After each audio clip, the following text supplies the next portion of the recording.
Another 2 years have passed in a blink of an eye. "It's time to wake up, young master," exclaimed the familiar voice of Riza, followed by a loud whoop as the covers were unceremoniously pulled from William's body. Though his first instinct was to curse, William ultimately sat up and took a moment to stretch his arms overhead before scooting out of his oversized bed and into the pair of pants one of his maids was holding for him. Ever since Leshian had talked to his mother, he enjoyed much greater freedom. Consequently, the maids in charge of his care took things to the next level whenever they attended him. Once William came of age, he could only keep a handful of maids in his direct service. Those chosen would receive much greater pay and enjoy a privileged status. Thus, while they never quarreled before him, there was constant competition between the maids in William's service. It was kind of fucked up, but William had no intention of making a fuss about it since a lot of the maids in his service simply viewed him as an easy meal ticket. Spreading his arms, William felt a little like a race car as a team of maids worked together to dress him seamlessly. When they were finished, they smoothly transitioned to form two lines, folding their hands over their laps and bowing their heads respectfully as he passed, making his way to the nearby bathroom to relieve himself and perform his morning routine. Arriving at the training hall, William found Leshian sitting cross-legged a meter off the ground, their eyes closed and a bluish-white aura flickering around their body like a flame. One notable difference was that they had entrusted their soot-black cloak and bone-white mantle to the estate for repairs. In its place, they wore a form-fitting black vest that exposed their navel and shoulders, a skin-tight garment reminiscent of spats, a series of belts around their waist, and a pair of matching black shin and arm guards with leaf-themed runes engraved in their surface. "You've arrived," muttered Leshian, opening their glowing blue eyes to meet William's gaze from across the hall. In response, the latter smiled, raised his hand, and offered a cheeky, "I hope I didn't make you wait too long," as he made his way over. Shrugging, Leshian responded, "It is my curse to wait," before getting out of their meditative posture and standing on the ground. "I know that feeling," thought William, approaching his temporary master with a smile, even though he knew the next 4 to 6 hours would be hell. Waiting until William was roughly 3 meters away, Leshian extended their right hand, causing a shimmering black mass to surge from the pores in their palm, spreading across the former's body like a resistance training harness. This was still a relatively new form of training, so even though he had prepared himself for it, William ended up involuntarily scrunching into a ball and falling to the ground as the resistance was much greater than it had been the previous few days. Channeling his mana through his body, William slowly uncurled his limbs and rose to his feet. It took him nearly a full minute to adjust to the new output, but that was ostensibly a triumph, as Leshian nodded approvingly and stated, "Well done.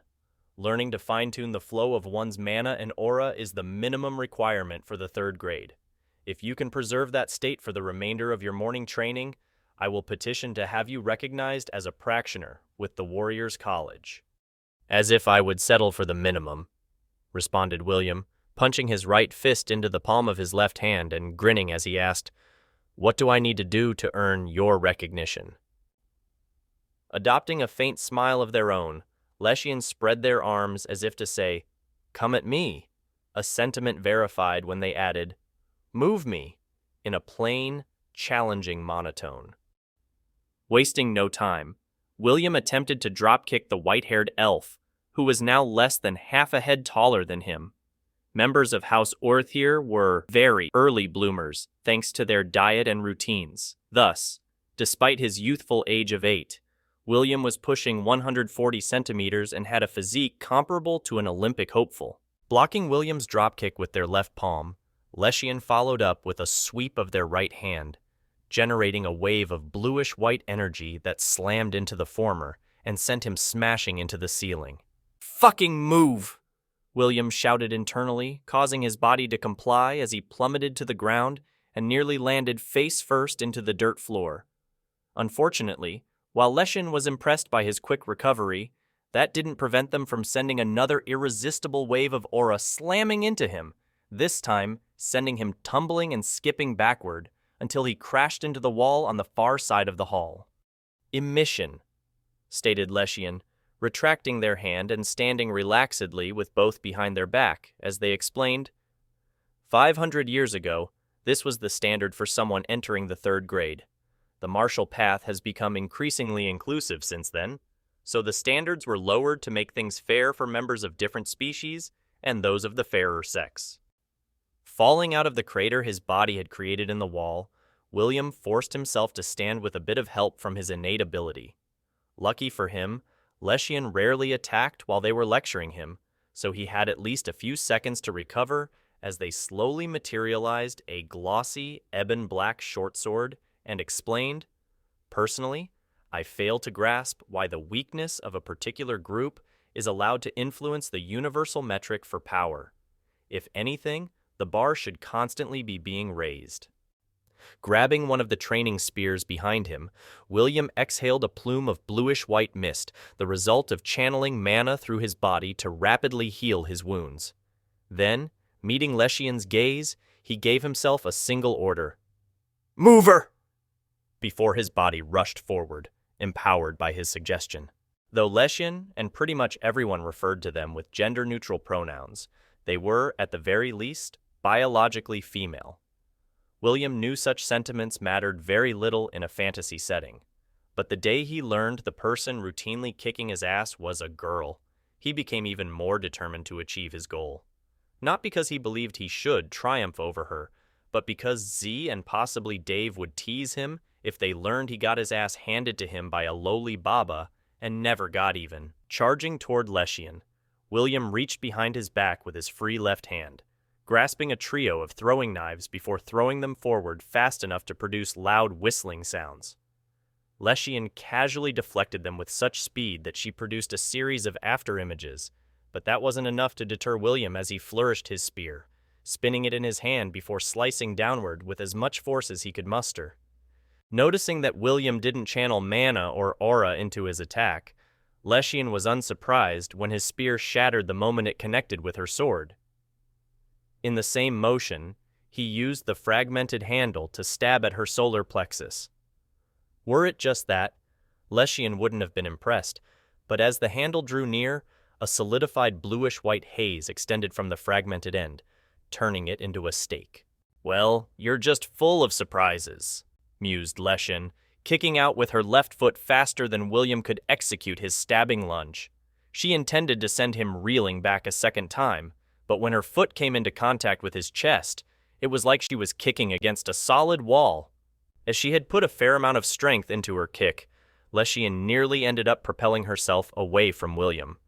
At the very last moment, however, she produced a tail-like tendril from her lower back, anchoring her to her position and allowing her to change the trajectory of William's blow with a swift knee strike. Its new trajectory put it on a beeline for the underside of his jaw, but before it could find purchase, she changed the trajectory a second time with her left, following it up by slapping William twice in the face, once on each cheek. "Oh, come on!" exclaimed William, grimacing as he felt the act of Leshian slapping him with her foot, sending him flying, and nearly dislocating his jaw were completely uncalled for. Even worse, when he bounced back to his feet, he found her sitting cross-legged, propped up by her improvised anchor, and staring back at him with a curious look. "What did you do?" asked Leshian, referring to the moment William's body felt immovable. Shrugging, William took a moment to clear a bloody clot from his left nostril with a forceful snort before responding, "I just clenched my teeth and resisted with everything I had. In hindsight, I should have just let you kick me away." Shaking her head, Leshian asserted, "It was a good attempt. I certainly didn't expect you to utilize emission, much less manifestation. If I had the reaction speed and experience of a conventional third-grade practitioner, you would have triumphed. Everything that followed my inability to repel you was a kind of muscle memory. I apologize if I wounded your pride by kicking you in the face." "At least you were barefoot," replied William, having already moved past the incident to consider his next plan of attack. The only card he had left was utilizing Dominate on Leshian or their surroundings, but exposing himself for what would ultimately be a hollow victory was senseless. Seeing William stare back at her with a determined look, Leshian couldn't help smiling. Teaching him wasn't exactly the most fulfilling experience in her life, but she had come to enjoy it.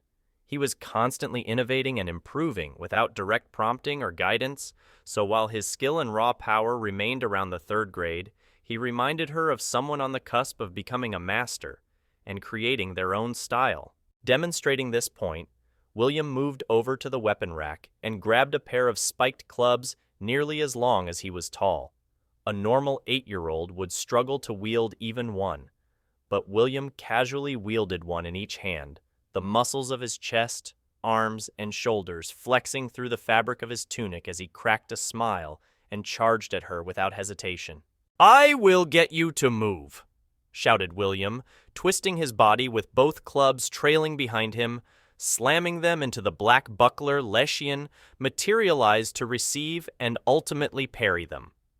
One of their unspoken rules was that if she removed one of her feet from the ground, she had to keep it off. Thus, as she had already removed both, she relied on the tail-like tendril she had created to hold her position. Unfortunately for William, this didn't give him an advantage. After repelling William's attack, leaving his side exposed, Leshian lurched forward like the tip of a scorpion's tail, peppering his ribs with a series of bicycle kicks. He managed to spin around and attempt a backhand swipe with the club in his right hand, but she simply kicked it toward the ceiling, knocking it out of his hand by precisely striking the club's center of mass with the ball of her right foot. Bereft one of his weapons, William finished his spin and thrust forward with the second club, aiming for the center of Leshian's chest. Instead of following through, however, he released his hold on the handle, allowing her to send it spinning into the air while he opened his palm and emitted a burst of aura like an air cannon. Leaving William completely speechless, Leshian counteracted his sneak attack by puffing out her cheeks and releasing a loud paw from her mouth, shattering his aura burst with a smaller, more condensed projectile. In the time that he was stunned, she then lunged forward, pepping his chest with 2 swift but heavy blows that made him feel like she had drummed directly on his lungs. "Oh, come on," thought William, crumpling on the spot due to the aura-infused attack permeating through his body in a phenomenon known as resonance. Leshian had held back tremendously, but he still ended up losing control of his faculties for a moment, causing him to contract into a tiny ball as she casually caught the 2 maces and mused, "You're not the only one with a few tricks up your sleeve," while staring down at him with an increasingly annoying but appreciative smile.